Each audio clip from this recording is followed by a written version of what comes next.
저희 방주교회에서 오늘 차를 내리니 방주교회에서 오신 성도님이 있는데 얼마나 반가운지요. 그래서 마스크를 한번 내려봐라. 마스크를 내리자 그렇게 기억이 없는 거예요. 잘 이분들이. 그래서 조용하게 예배를 드리며 왔다 갔다 하시는, 그렇게 열심히 예배 드리는 분을 미국에서 만나니 또 어떤 분이 하나가, 지나가던 분이 하나가 귀한 분이 생각이 났습니다. 그분은 권사님이셨어요. 권사님이셨는데 이분이 간염이 걸렸다가 간경화 말기까지 온 거예요. 권사님이요. 60대에 아마 70, 60 아마 이 정도 나이에 간경화가 와서 복수가 차고 이제 당신은 얼마 못 살 겁니다. 의사의 진단을 받고 교회로 들어와 교회에서 열심히 기도했어요. 나 이제 얼마 안 있으면 하나님 앞에 간대요.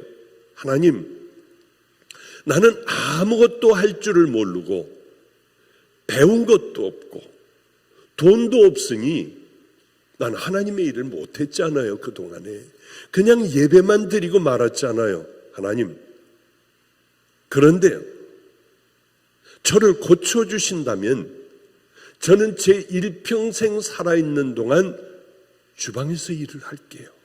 할 줄 아는 건 주방 일입니다. 그런데 그렇게 눈물이 나고 몸이 뜨겁더래요. 그렇게 마음이 울었대요. 그런데 이분이 정말 그때 깨끗하게 치유가 됐어요.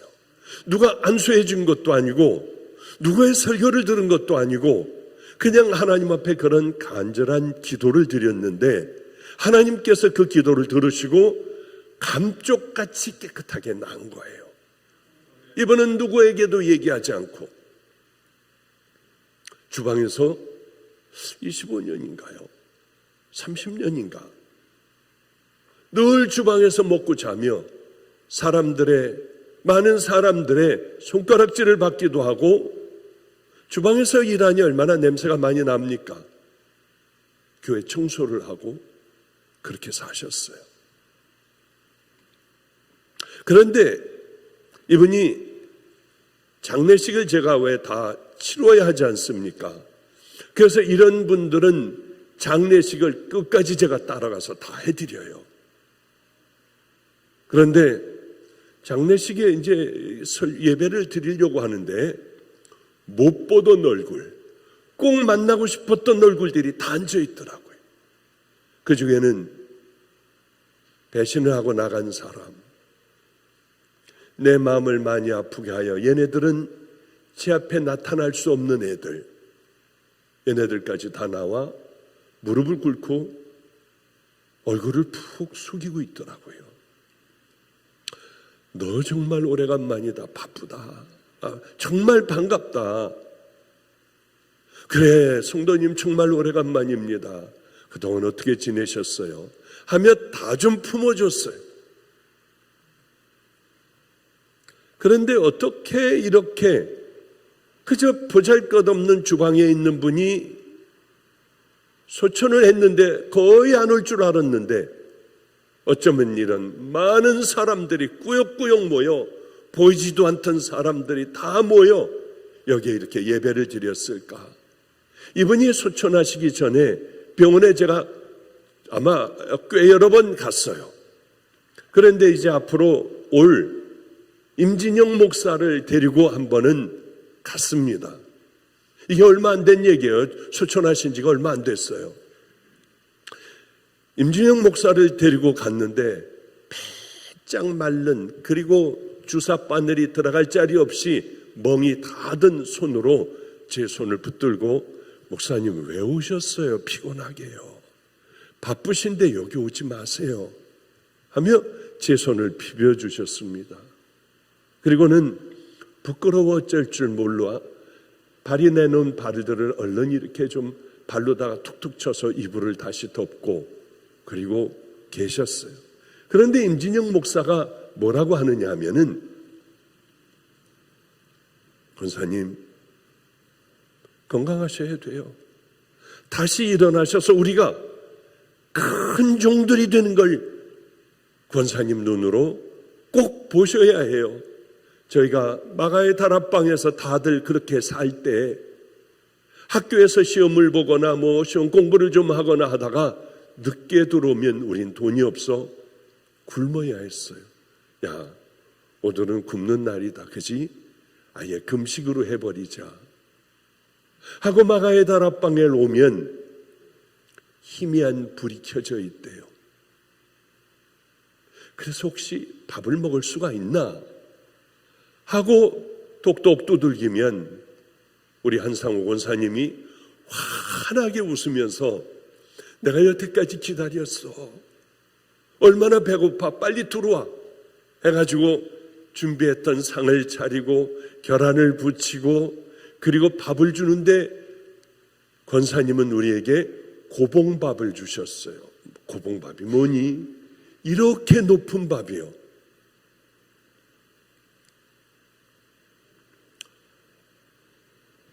그러면 우리가 큰 종이 될 때까지는 기다리셔야 돼요. 지금은 아니에요. 하며 눈물을 흘리며 권사님의 손을 붙들고 있던 그 기억이 나요. 이분의 아들도 간염으로 시작하여 이분의 큰아들도 간경화, 어쩌면 엄마하고 똑같은지요. 간암 말기가 되었어요. 이분의 아들이요. 그런데 어느 날 안성에서 이제 모든 고난이 다 끝나고 인천으로 올 무렵에 이분이 어떻게 저의 전화번호를 알고 전화를 거셨습니다. 목사님은 사람들을 이렇게 마음먹으면 구원하신다고 하여 구원의 길로 인도하여 결국은 아이들서부터 그렇게 한다고 하여 제가 전화를 드렸어요. 우리 아들은 알코올 중독자이고 평생을 술로 살았어요. 제가 하나님께 약속한 그것을 지키려고 주방에 있으면 와서 다 깨뜨려버리고 온갖 행패를 다 부린 아주 망나니 중에 망나니가 이제 죽음을 얼마 눈앞에 두고 있지 않아요. 내 아들을 위하여 한 번만 병원에 와주세요. 그때는 제가 방주교회 목사가 아니었기 때문에 당신 방주교회 담임 목사한테 허락을 받으면 내가 안성에서 가겠다. 허락을 받았다고요. 괜찮다고 오시라고 하여 저는 그 병원으로 가게 됐어요. 길병원을 가게 됐습니다. 대학병원에 갔는데 식사 시간이었는데요. 아들은 쳐다보지도 않았습니다. 빼짝 말라 있는데 그래도 밥을 먹고 있었어요.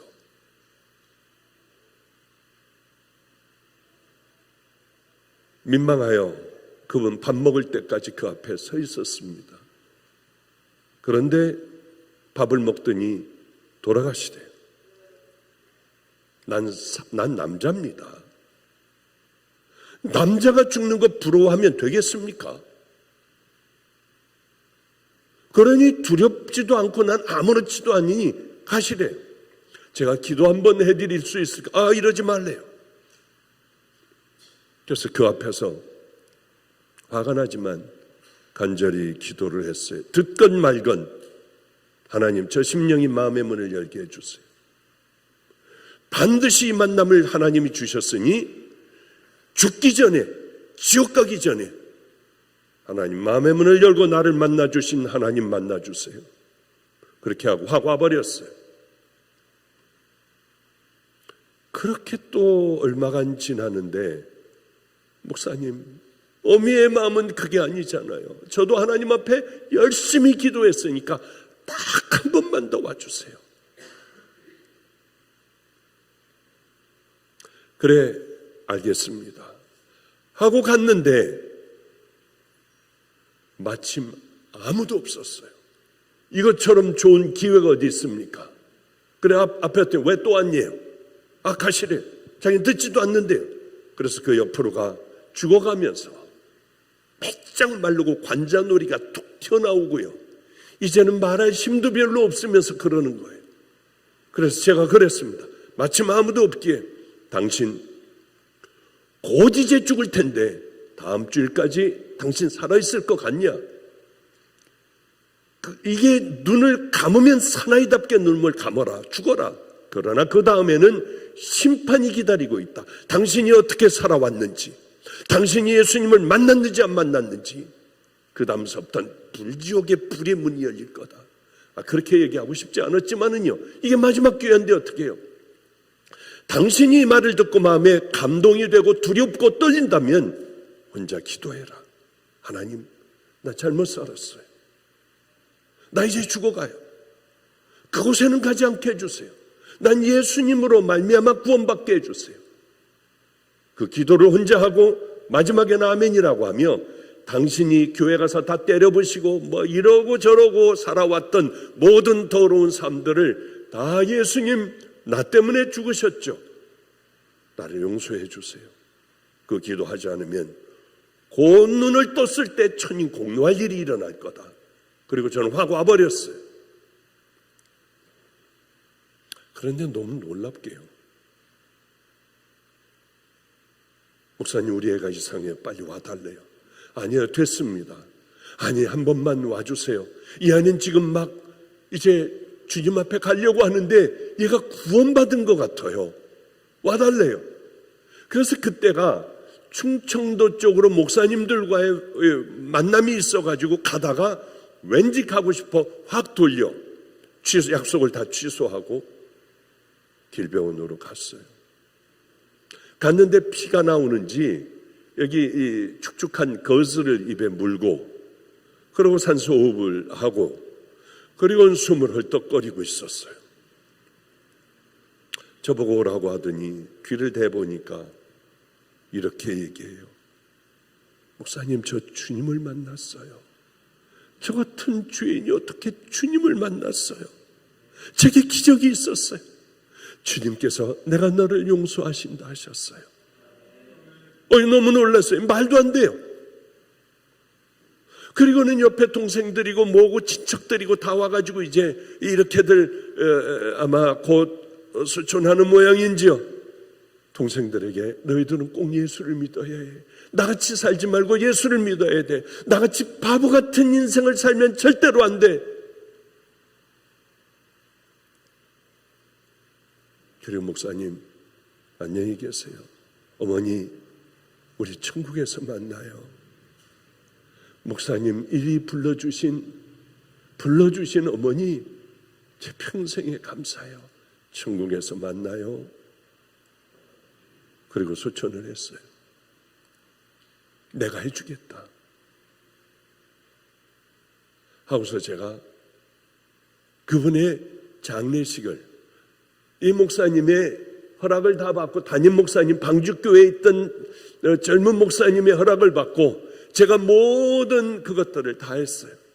이제 화장장에 가면은 유리로 이렇게 많은 사람들이 봅니다. 1번, 2번, 3번, 4번 막 쫙 화장하는데 이제 예배를 드리고 그 시신은 화장으로 들어가는데 절컹 하고 문이 닫혔어요.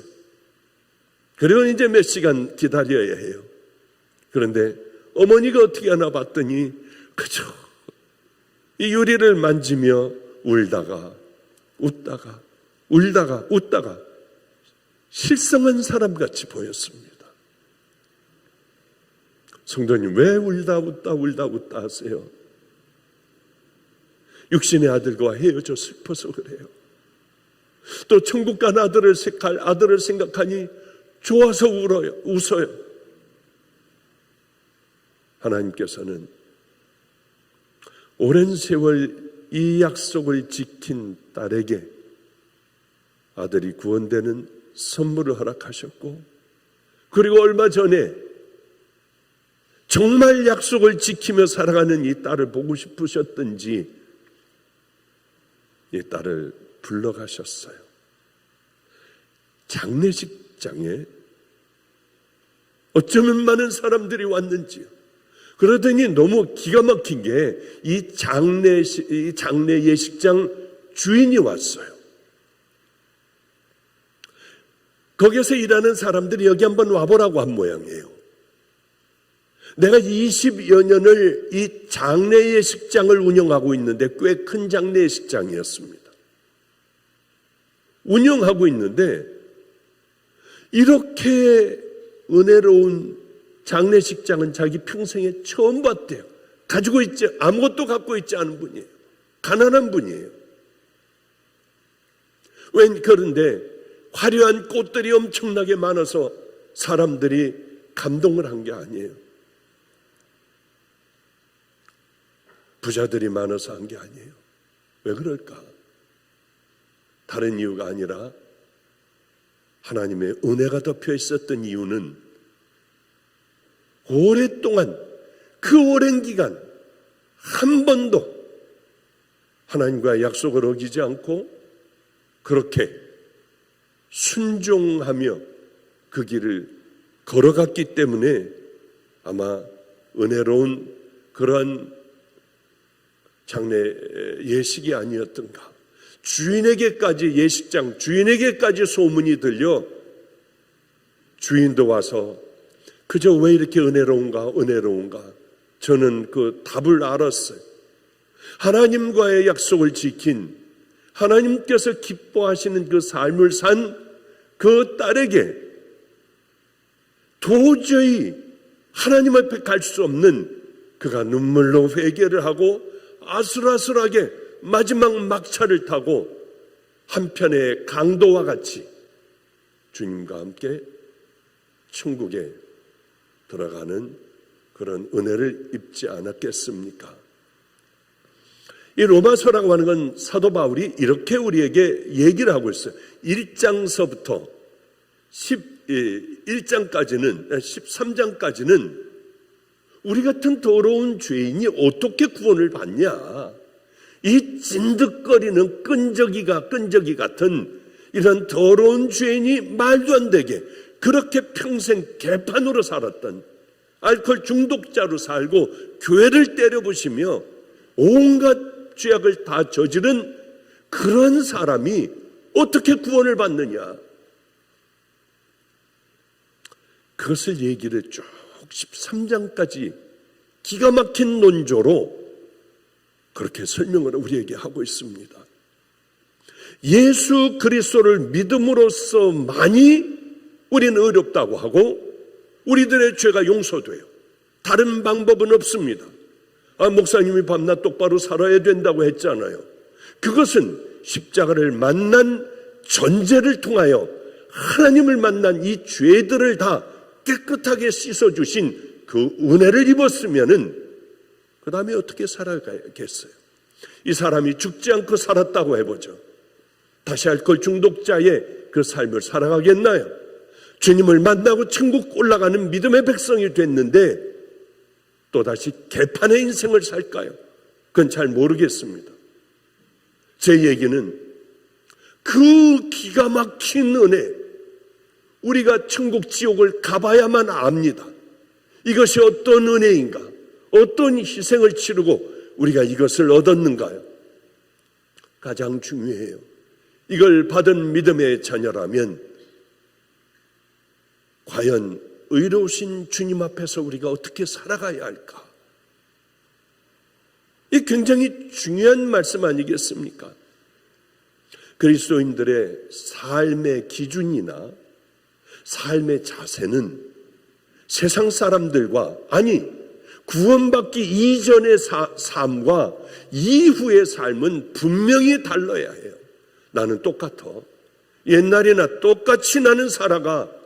당신들의 믿음을 다시 한번 확인해 봐야 돼요.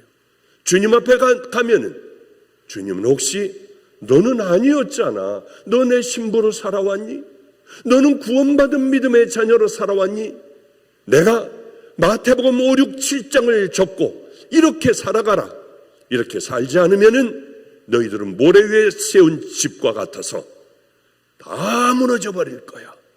너희들이 이렇게 순종하고 구원받은 믿음의 자녀로 살아가면 반석 위에 세운 믿음의 집과 같아 그건 허물어질 수가 없어. 저는 주님을 만나고 너무 기가 막혔어요. 아니 왜 나 같은 자를, 이 악한 자를 왜 기다리셨을까? 그 악한 더러운 죄악을 저지르는 그 현장에 죽여버렸어야 하는데 바로 이때도 죽이셔야 했어. 주님을 만나니 저 때도 나를 죽여버리셔야지 하나님이셔. 내가 이렇게 악한 죄를 졌잖아. 이 내 부모가 내 죄를 고백을 하고 알면은 우리 부모라도 난 너 평생 보기 싫어. 난 그런 죄인 아니야. 주님, 이런 죄인을 왜 기다리시고 왜 종의 길을 걸어가라고 하십니까? 할 때 내 마음에 외지도 않았던 잘못 잘 알지도 못하는 그러나 어디서 많이 들어본 구절이 이 안에서 들리더라고요. 하나님이 세상을 이처럼 사랑하사 독생자를 주셨으니 이는 저를 믿는 자마다 멸망치 않고 영생을 얻게 하려 함이니라. 그때 제가 얼마나 울었는지 몰라요. 그때 박보영은, 세상의 박보영은 이제 종의 길을 걸어가며 옛날 사람이 난 옛날의 삶을 버렸어요. 예를 들어 제가 하나님을 그렇게 만났다고 하고 아직도 술집을 기웃거리고 음란한 마음을 품고 여기저기 돌아다니고 돈을 못부리듯이 쓰며 하루에 쾌락을 얻기 위하여 그렇게 살아가는 제 삶을 여러분들이 안다 하면 여러분 뭐라고 하시겠어요? 목사만 그래야 합니까? 하나님 보시는 기준은 목사나 일반 평신도나 동일합니다. 여러분들도 마찬가지로 하나님의 아들이신 그분이 이 더럽고 천한 이 땅에 내려오셔서 온갖 모욕을 다 당하시고 우리가 오늘 이렇게 성찬식을 하며 예수님의 찢긴 몸과 우리는 그 피를 마신다 하며 우리는 성찬식을 했습니다. 그런 은혜를 받은 믿음의 자녀가 주님을 만나기 전이나 지금이나 똑같다고 하면 여러분은 과연 진짜일까요? 아니면 가짜일까요? 내 의에 차서 그렇게 살아간다면 예배 와가지고 한번 드리는 것 그거 하나만으로 나는 구원받은 믿음의 자녀야, 난 분명히 천국 갈 거야 한다고 하면 되겠냐고요. 귀한 구절이 있어요. 그러므로 형제들아, 내가 하나님의 모든 자비하심으로 너희를 권하노니 너희 몸을 하나님이 기뻐하시는 거룩한 산 제물로 드리라. 이는 너희가 드릴 영적인 예배니라. 너희는 이 세대를 본받지 말고 오직 마음을 새롭게 함으로 변화를 받아 하나님의 선하시고 기뻐하시고 온전하신 뜻이 무엇인지를 분별하도록 하라. 그렇습니다.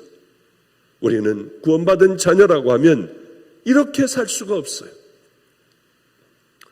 어떤 사람들이 철저하게 하나님을 위하여 살아갔습니다. 성경은 다 외웠고요. 그리고 또 죄를 저지를까 봐 많은 법들을, 하나님의 법 외에도 많은 법들을 만들어 놓고 이 법대로 살아갔어요. 더럽혀지지 않으려고요. 그들을 향하여 하나님, 예수님은 뭐라고 하십니까? 이 독사의 새끼들아, 독사의 자식들아, 너희는 회칠한 무덤과 같아. 겉은 화려하지만은 속이 썩어 있잖니. 하나님께서 원하시는 것은 겉은 썩어 있더라도 속이 정결한 믿음의 자녀가 되시길 원해요. 우리의 속사람은 어떻습니까? 그러므로 형제들아, 내가 하나님의 모든 자비하심으로 너희를 권하노니 너희 몸을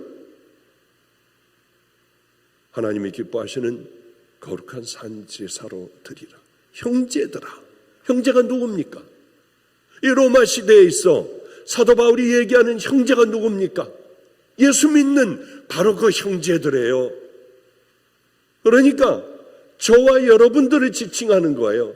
술집을 배회하고 있는 불신자들이나 그저 세상 사람들, 죄악에 쩌들어 있는 세상 사람들에게 주는 얘기가 아니에요. 바로 우리들에게 주는 얘기입니다.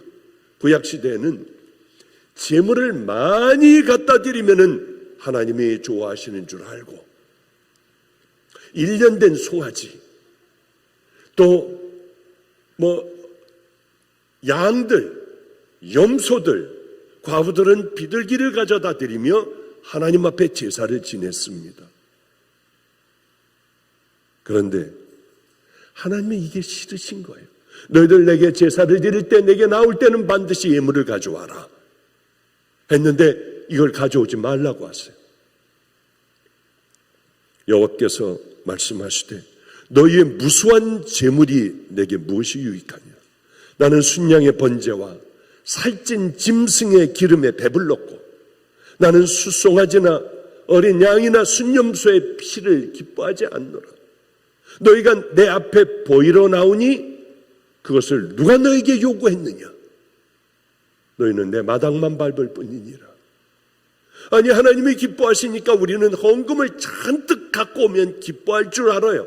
집 팔아서 내면은 기뻐하실 줄 알아요. 너희는 내 마당만 밟어.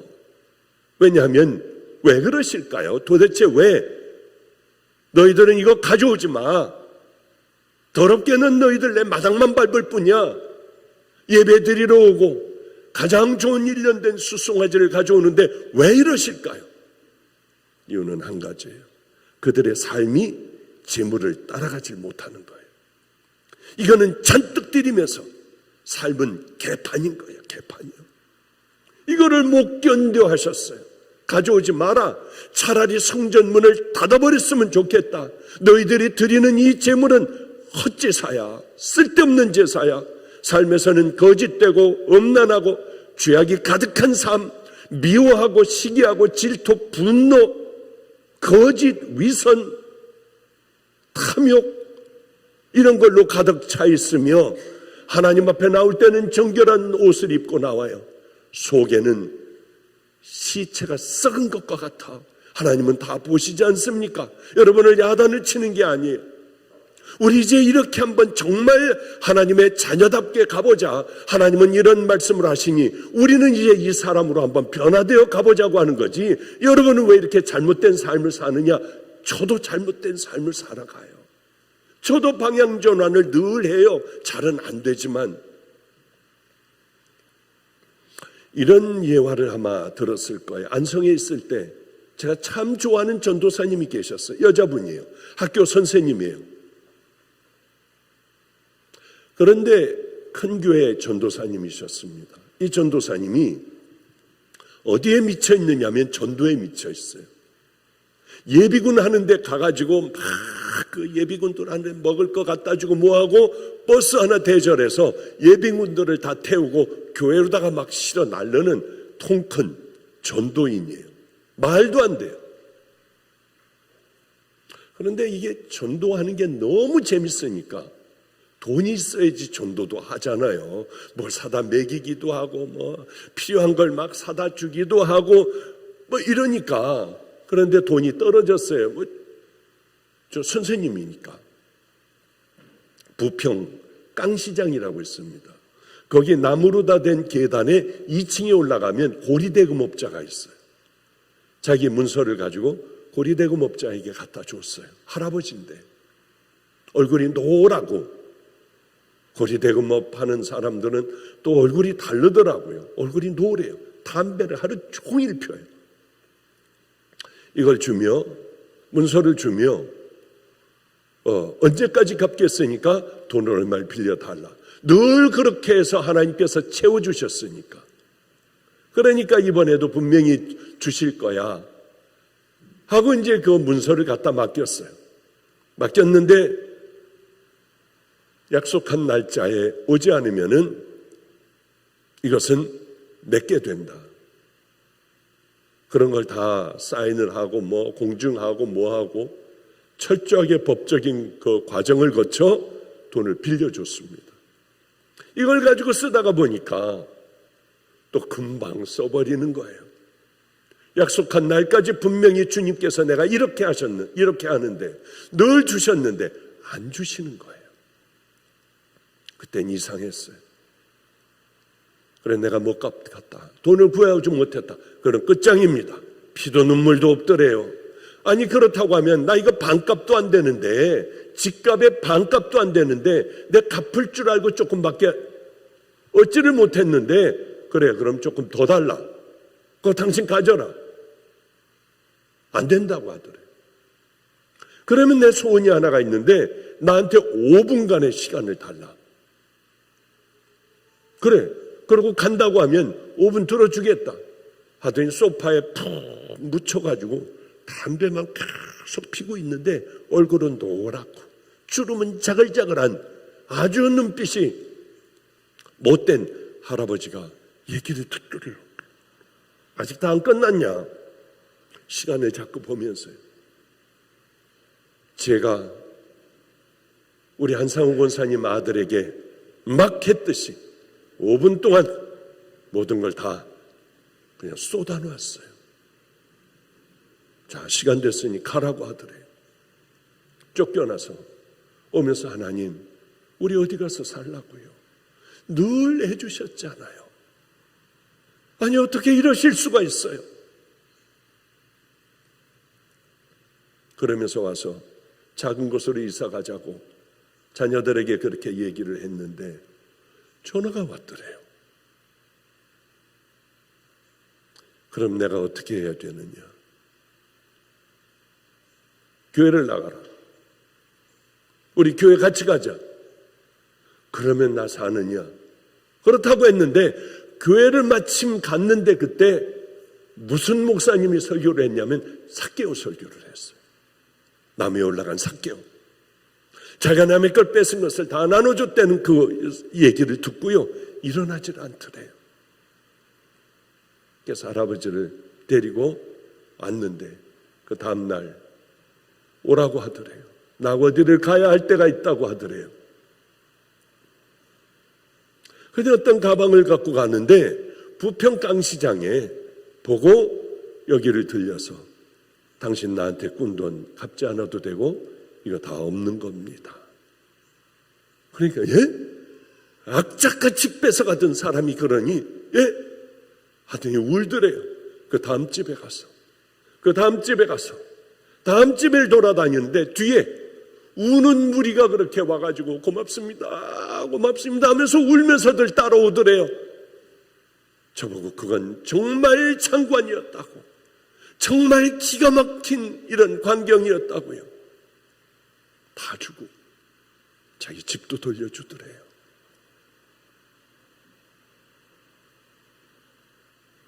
그 이후에는 제가 인천으로 와서 모든 연락이 다 끊어졌어요. 늘 그 생각이 가득해요. 하나님 앞에 올려드리는 진정한 제사라고 하는 것은 내가 지금 몇십 년간 예수를 믿었기 때문에 나는 잘 드리고 있을 거야가 아니라 그저 한 번 듣고 그렇게 살아가는 사람도 있더라고요. 그리고 술집을 하는 여자가 풍문으로 하나님의 얘기를 들었어요. 풍문으로 듣고요, 정탐꾼들을 숨겨주고 이스라엘 이제 군대들이 몰려올 때 붉은 깃발을 매달고 살았어요.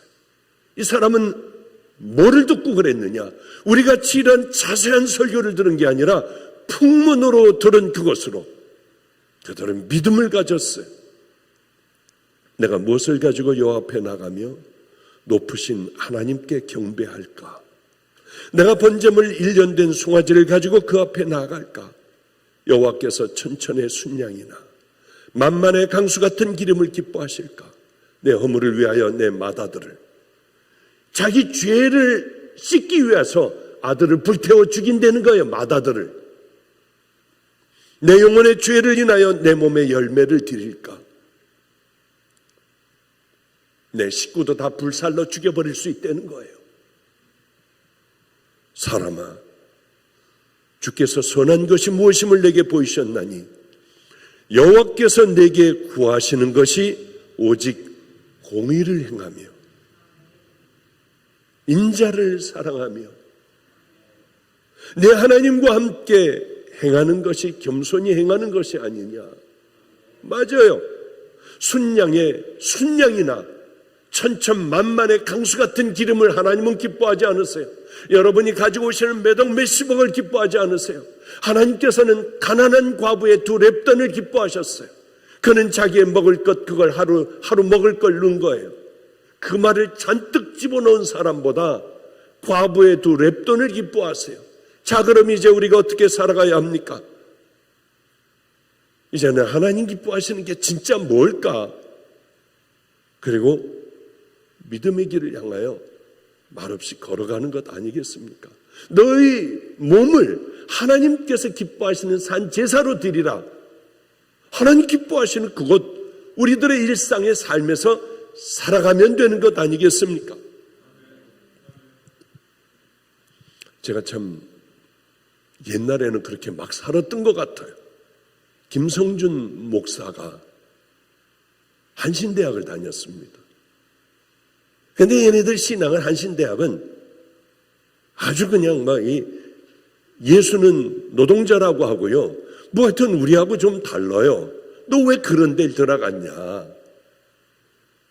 그러고 얘도 밤낮 가가지고 뭐 이거 하고 뭐 싸우고 뭐 이 짓을 하는데 마음이 얼마나 아픈지요. 그런데 저희가 한신대학을 바꿔놔 버렸어요. 새벽에 쫙 하고 기도하는, 우리가 그런 대로 만들어 놨는데 누가 여기 와서 다 버려놨다고 난리들인 거예요, 그냥. 그런데 하루는 여기 천하대장군, 신학대학 아니에요, 한국신학대학. 천하대장군, 지하 여장군, 이거를 떡하니 갔다가 대문에다가 봤는데 징그럽대요. 들어갈 때 나올 때 그냥 이런 나무로다가 사람을 깎아 놔가지고 장승을 만들어 놔가지고 아주 힘들대요. 야, 어떻게 해야 되냐 너? 기도해야죠. 혹시 네가 기도하면 그거 싹싹 뽑힐까? 그런 것 같지는 않는데요. 그럼 어떻게 해야 되냐? 가만히 있다가 목사님, 목사님 하는 방법은 우리 교도소 갈 수도 있고요. 그거 무섭냐? 무섭지는 않지만 그래도 다른 사람이 실족하고 그러면 실족이고 뭐고 상관없어. 도끼 가져가서 다 찍어버리는 거야. 그러면 너희들은 하나님이 이걸 기억하실 거 아니야, 너희들이 언젠가는. 그런데 이거를 한번 시험 삼아 찍어봤더니 도끼 날이 들어가질 않아요. 통통 튀겨. 엄청 딱딱한 나무예요. 야, 전기톱을 한번 웽 하고 한번 그냥 다 끝내버려야 되잖아. 그것도 안 돼요. 톱이 안 들어. 뭐가 되냐? 큰 흥분올부 쓰는, 이 쓱쓱 쓰는 톱 있잖아요. 그게 들어가는 거예요. 야, 이거다. 목사님, 이게 방학 때 해야지 애들의 발길질이 들어옵니다. 방학 때 해야 합니다. 야, 우리가 지금 도둑질 하냐? 하나님 기뻐하시는 일을 하는 거야. 그러면은 밤에 하지요. 야, 왜 밤에 해? 사람들 다 다니는 그때 하면 하나님께서 지켜주실 거야. 금식하자 하고 금식하고, 제가 봉고차를 타고 다니니까 이미 주신 줄 믿고 그 큰 것 밧줄 사고 뭐하고 해가지고요, 이미 봉고차의 의자들 다 빼냈어요. 이미 여기다 다 실어버릴 거야. 알았지? 가가지고 이거 걸고 잡아다니고, 그리고 사람들 못 오게 하고요. 그리고 쓸기 시작을 하는데 누구 하나 말하는 사람이 없고, 지나가다 다 아유 수고하시네, 에이, 학생들 참 수고하네, 아이고 수고하네. 왜냐하면 이게 교학과 같은 데서 다 찍으라고 그런 줄 알고요. 그게 다들 가면서 마음에 그런 마음이 있었던 거, 아유 정말 잘하는 일이네, 아유 참 수고하네 하고 그렇게 지나가더라고요. 아예 거기서 토막을 내가지고 마가의 다락방에 불쏘시개로 썼어요. 그런데 너무 재밌는 건 우린 그게 큰 사건인 줄 몰랐어요. 온누리교회 그쪽에 어디 집회를 갔는데 거기에 잔뜩 났더라고요. 뭐 난리가 났더라고요. 뭐 그냥 그때 세종대왕의 목을 잘랐대나 뭘 어디 학교에 있는 세종대왕의 목을 잘라버리고 뭐 별의별 일들이 다 있었을 그때에 이게 옳은 거냐 과연? 우리만 몰랐어요. 엄청난 사건인지 우리만 몰랐어요. 하나님께서 그걸 기억하셨는지 이제는 제법 종다운 믿음의 길들을 다 그렇게 걸어가고 있어요. 전 다른 거 없어요. 주님 마음 얼마나 아프실까. 그러면 싸웠어요. 신천지 이놈들이 자꾸 교회로다가 지네들 신천지 집어넣어 뒤집어. 야, 우리도 신천지 한번 넣어보자. 신천지 역사상 사람들을 집어넣은 건 저 하나예요. 그래서 신천지 교육받을 때 제 이름이 왔다 갔다 한대요. 아니, 우리에게 신천지에 여기에 집어넣었다고요. 지금 이광진 전도사 필그림 교회 목사, 이광진 목사 필그림 교회를 가보면 청년부 찬양 인도하는 친구가 있습니다. 우리 한 450명 모여요. 청년들만, 대학생들만요. 생명을 거는 거예요. 그놈을 집어넣었어요. 감리교 신학대학 4학년 때 너 일로 들어가라. 예? 들어가. 알겠습니다. 내일서부터 들어가겠습니다. 학교 휴학하고 거기 들어갔어요. 다른 애도, 찬양이도 같이 살던 애도 집어넣고 집어넣어가지고 뒤집어 버리는 거예요. 이제 다른 얘기는 하지 말고 이만희는 영생한다. 왜? 그게 그 사람들의 법이에요. 이 땅에 보혜 사니까 영원한 생명, 절대 그분은 안 죽는다. 너는 그거 가지고 죽어라고 떠들어니는 이만희는 안 죽는다. 이만희 선생은 영생한다. 이걸 아주 그냥 굳게 믿게 사람들에게 확 퍼. 그런데 뒤에 꼭 단서를 달아야 돼. 만약에 죽거나 병들면 가짜다. 그러면서 그걸 쫙 퍼뜨렸어요. 사람들은 맞다. 믿음이 있으니까 그 믿음이 그 사람들도 있으니까요. 근데 어느 날 목사들을 가지고 이제 공부하는 거예요. 여의도 순복음교회 목사님, 이 사람은 틀렸어. 이거 지옥 가. 그런데 거기에 왜 저는 유명하지도 않은데 별 볼 일 없는 사람인데 제 이름이 나오냐고요. 왜? 박보영 목사, 이 사람은 행위신앙이야. 이 사람은 잘 살아야지 천국 간다고 그래. 이건 지옥 가. 그러니까 이놈이 앉아있다 자기도 모르게 전부 교육을 받고 있는데 왜 박보영 목사님이 왜 그러냐. 그러니까 생각해 보니까 자기가 잘못 일어났더래요. 욱해가지고 일어났는데 그래서 그만 쫓겨나 버렸어요. 우리의 것들은 다 끝장나 버리고 말았어요. 얼마나 이게 왜 우리가 이러느냐 하면은 다른 여러 일들도 있잖아요. 우린 감리교라도 WCC 가는데 방해하고 거기서 눕고요.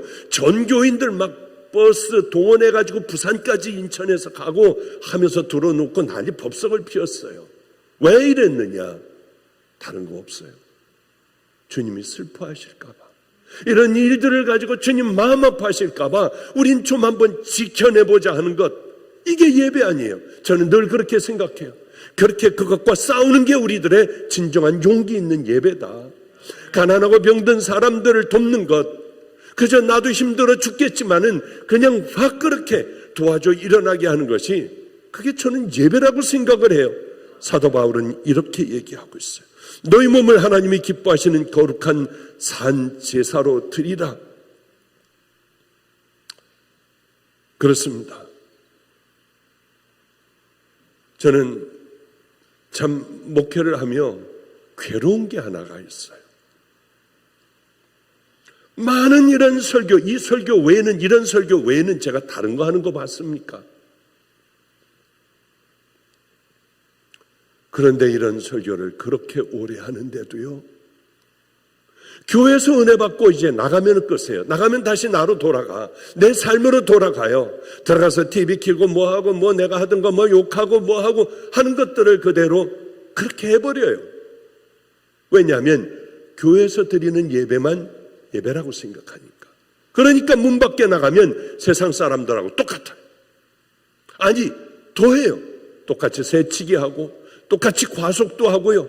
거짓말도 하고 사기도 치고 신호위반도 하고요. 이러니 내 마당도 밟지 마. 너희들 아무리 내게 와도 나는 그거 받지 않아. 너희들이 내는 헌금 나 그거 안 받아. 너희들이 와서 예배 드리는 그 예배 내가 안 받아. 왜냐하면 예배와 삶을 따로따로 분리해서 생각하면 안 돼요. 이건 연결되어 있는 거예요. 나가서가 더 중요해요. 나를 십자가에 확 못 박아버리는 거예요. 나오려고 하면은 막 또 상처를 주고 남의 심장을 찌르는 말을 하려고 하면은 그때 얼른 참고 가서 끌어안아주고 어깨 툭툭 쳐주는 거죠. 어려운 사람이 있으면 내가 양보하고 내 것으로 채워주는 것이요. 산제사라고 있는 산제사. 이게 산제사고 너희들이 드릴 영적 예배다.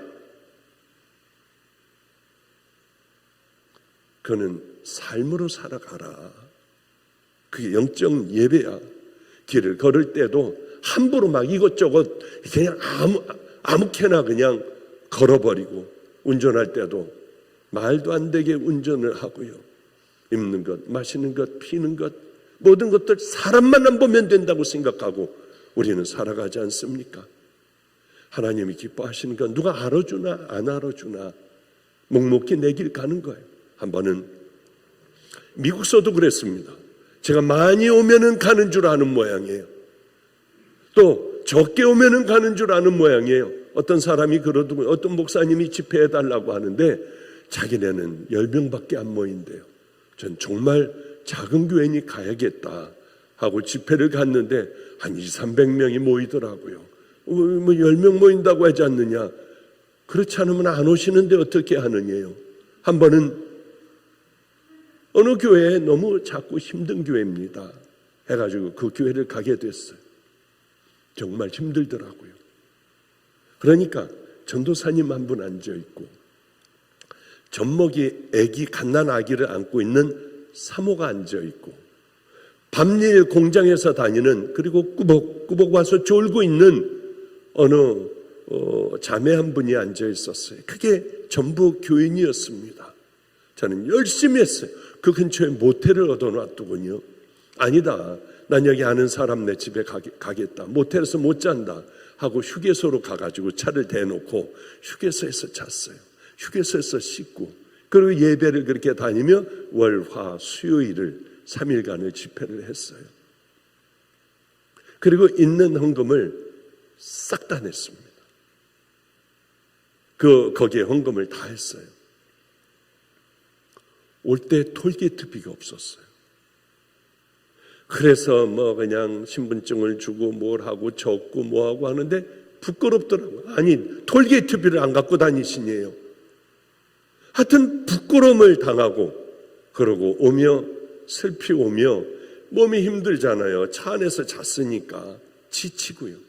그런데 갑자기 내 마음에 가끔 어쩌다 한번 들리는 그 말씀이 들렸어요. 이 마음을 잊지 마. 이 삶을 잊지 말아야 해.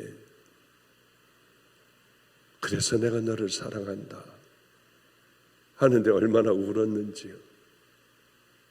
그래, 휴게실에 들어가 세수하고 다시 오는데 걱정이 돼요.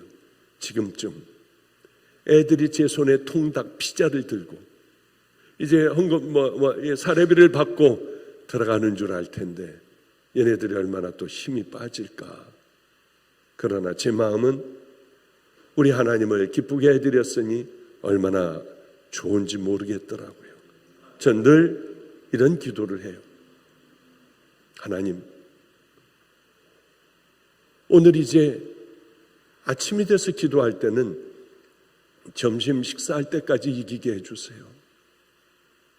점심 먹으면서는 잠자리에 들 때까지 제발 좀 이기게 해주세요. 그게 제 늘 다람쥐 쳇바퀴 도는 기도 중에 하나는 그거예요. 점심 먹을 때까지만요. 오늘 밤에 잠자리 들 때까지만요.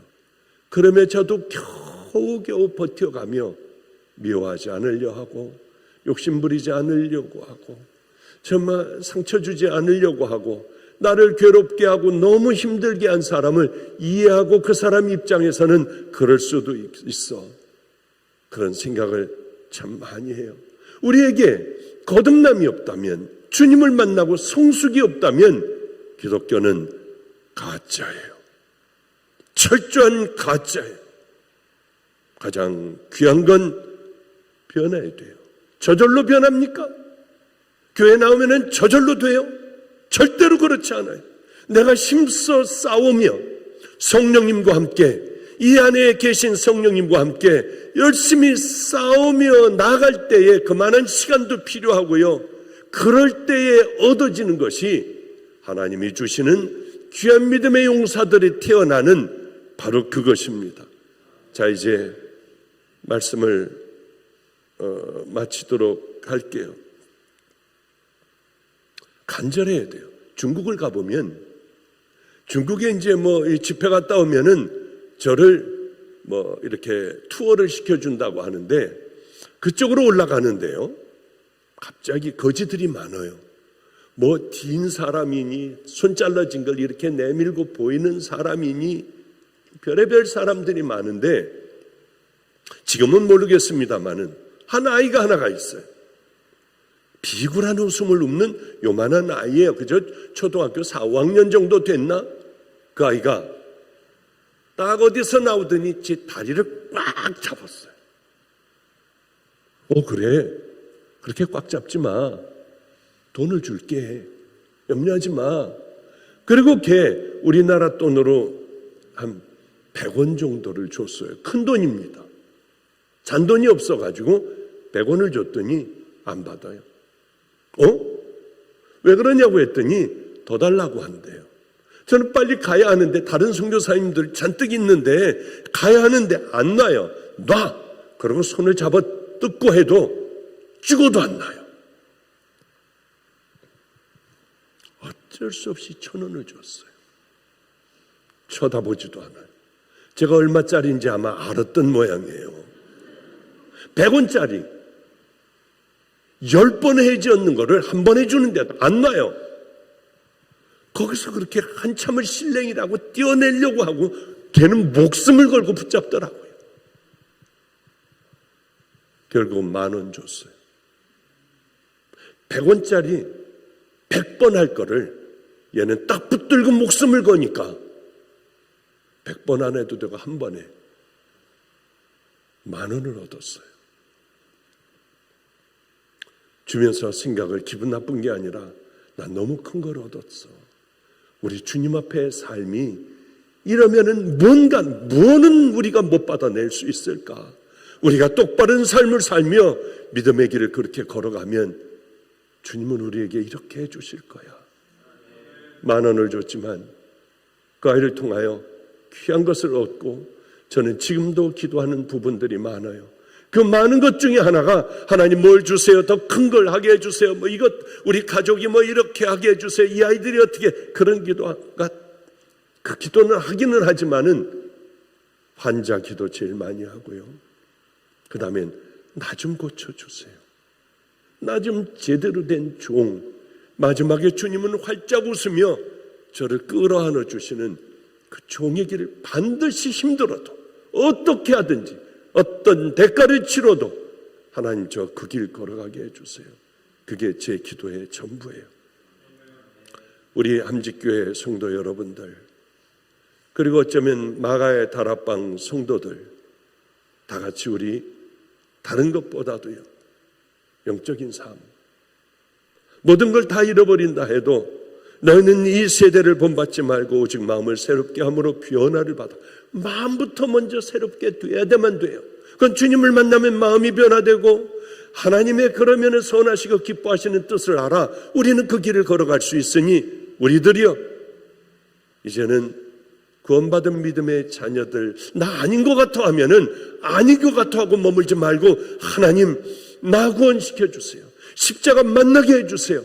그 아이같이 딱 달라붙어 우리들의 구원을 확인하고 그 다음부터는 하나님의 말씀대로 나를 순종시키며, 순종시키는 것뿐만, 내 죄들을, 잘못된 걸 하나하나 버리는 것뿐만이 아니라 귀하고 선하신 하나님의 말씀에 순종하며 하루를 승리하며 살아갈 때, 이대로 놔두면 괴팍한 늙은이로 변화될 수밖에 없는 우리들, 거룩한 예수님의 아름다운 신부들이 되는 우리 성도님들 되시기를 주님의 이름으로 축복합니다. 기도하겠습니다. 하나님 아버지요, 우리 꼭 승리해야 합니다. 어리석은 자녀들 되지 않게 하여 주시고 마당만 밟지 않게 하여 주시고, 내가 가지고 있는 비뚤어진 신앙이라면 성경을 보며 하나님의 말씀대로 순종하길 원합니다. 세상의 신앙들 버리게 하여 주시고, 내 아버지여, 내가 만든 하나님을 따라가는 어리석은 우를 범치 않게 하여 주시며, 오직 성경에 쓰여 있는 그 말씀대로만 살아가다가 우리 주님 만나는 아름다운 귀한 성도들 되게 하여 주시옵소서. 감사드리며 예수님 이름으로 축복하옵고 기도드렸습니다. 아멘.